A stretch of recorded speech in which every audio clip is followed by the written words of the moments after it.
નમસ્કાર, હું શ્વેતા હેડલાઇન ન્યૂઝમાં આપનું હાર્દિક સ્વાગત કરું છું। હવે નજર કરીએ દેશની 20 મોટી ખબરો પર। હવે સોશિયલ મીડિયામાંથી મોદી કા પરિવાર હટાવો। ચૂંટણી બાદ પીએમએ નામમાં સુધારો કરવા અપીલ કરી। લાલુએ મોદીનો પરિવાર નથી એવું કહેતા ભાજપે કેમ્પેઇન ચલાવ્યું હતું। રાહુલે કહ્યું પ્રિયંકા વારાણસીથી લડ્યા હોત તો મોદી હારી જાત। પીએમ કાશીથી માંડ જીત્યા, અયોધ્યા પણ હારી ગયા।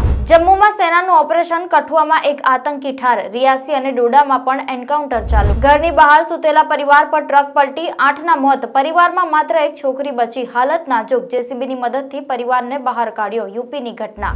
આંધ્રપ્રદેશ અને ઓડિશામાં આજે નવા સીએમ લેશે શપથ। ચંદ્રબાબુ ચોથી વાર સંભાળશે સત્તા।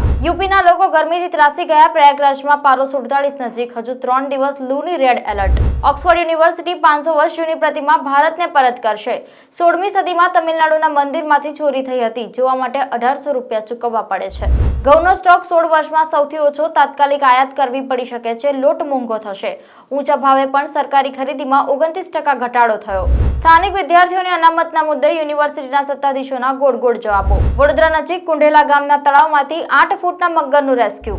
વડોદરામાં જેપી સ્વામી દુષ્કર્મ કેસમાં પીડિતના પરિવારના કોર્ટ સમક્ષ નિવેદન લેવાયા। સ્વામીને પકડવા વડતાલ સહિત રાજ્યભરના મંદિરોમાં પોલીસની તપાસ। રાજકોટ અગ્નિકાંડની તપાસનો રેલો હજુ નેતાઓ પોલીસ સુધી પહોંચ્યો નથી। આ મુદ્દે તપાસ બાકી।